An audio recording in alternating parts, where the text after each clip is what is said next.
Were you guys as performers privy to what the vote was? Like, did you know ahead of time, or is that something that comes out years later? No. I knew the Crockett called me and told me.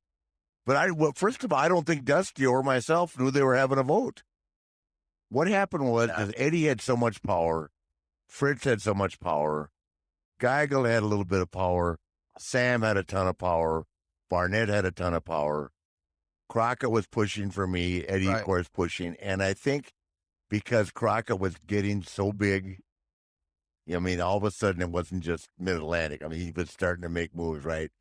That Crockett pushed them because all those guys resented Jimmy Crockett. I mean, he wasn't a wrestler. They liked his dad, but, Eddie was a former wrestler, Geigel, former wrestler. Barnett, I'm not sure how he got in to begin with, but the Funks, Harley Race, you know what I mean? It's like when Dusty beat Harley, he beat him in Tampa. Right. Bayfront center, man. Yeah, I mean, it should have been in a scenario where we both had some steam. We would have torn it down. I mean, but we're sitting there and people are looking at us like, hey, I guess I know Dusty Rhodes. I definitely don't know Ric Flair. You know what I mean? Well, it's funny you mentioned that him winning it at the Bayfront with Harley, because I'm just now thinking about you at Starrcade '83, and it's I believe it's the exact same. It's the same finish. It's a crossbody from the top. Yeah, exactly. Yeah, correct. Yeah. Same finish, Harley, man. Yeah. That had Harley's number, the old crossbody from the top. Yeah, that had him. Well, let me tell you, it didn't have Harley's number. It had his blessing. Yeah, that worked. Because he could have changed it at any point in time. That worked. I told you my favorite Harley race story, right? You've told me a few Harley race stories on the bus, and every one of them I told you about the Hunter one and the Kurt Hennig one. Mm-hmm.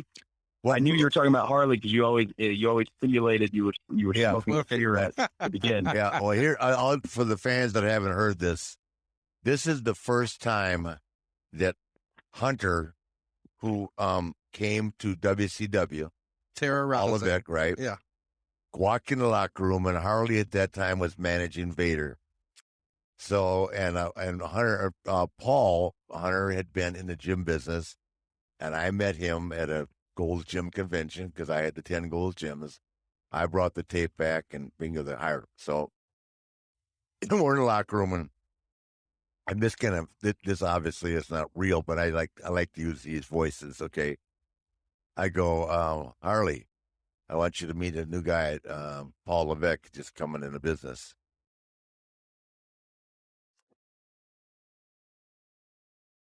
How do you do, Mr. Race? How you doing, kid? I'm good. Who trained you? Killer Kowalski. He's the shits.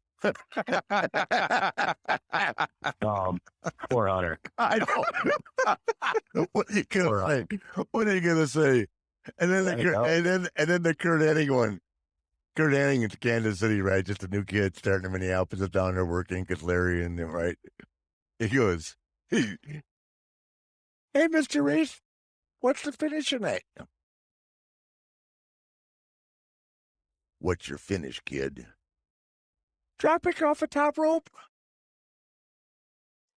I'll move. Are you kidding me?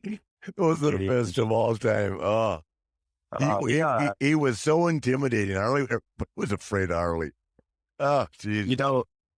You know, Dusty, he like, you know this obviously, Rick, but obviously Dad modeled a good deal of his career after Muhammad Ali. Of course. Especially with like Gordon Soley kind of standing in as his Howard Cosell.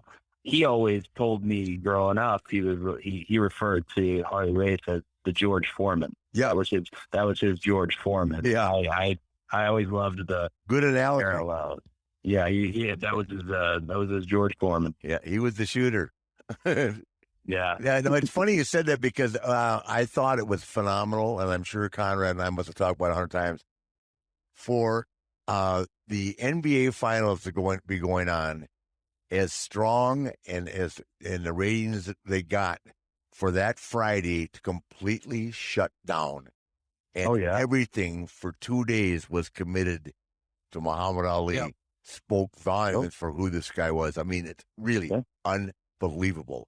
And then the minute the funeral was over, back to basketball. Right. But for that 48 hours, man, it was Muhammad Ali. I mean, and they gave him, I mean, the guy was it. I mean, but your dad was the Muhammad Ali in terms of, I mean, all the stuff, the wine and dine, the pork and beans. I mean, I don't even know where he got all that shit. It was phenomenal. Well, it's like it was. You only passed through one time, kid. Why not pass by in a Cadillac? In a Cadillac. While Laura's out back laughing at a joke, and I'm out front cooking and smoking.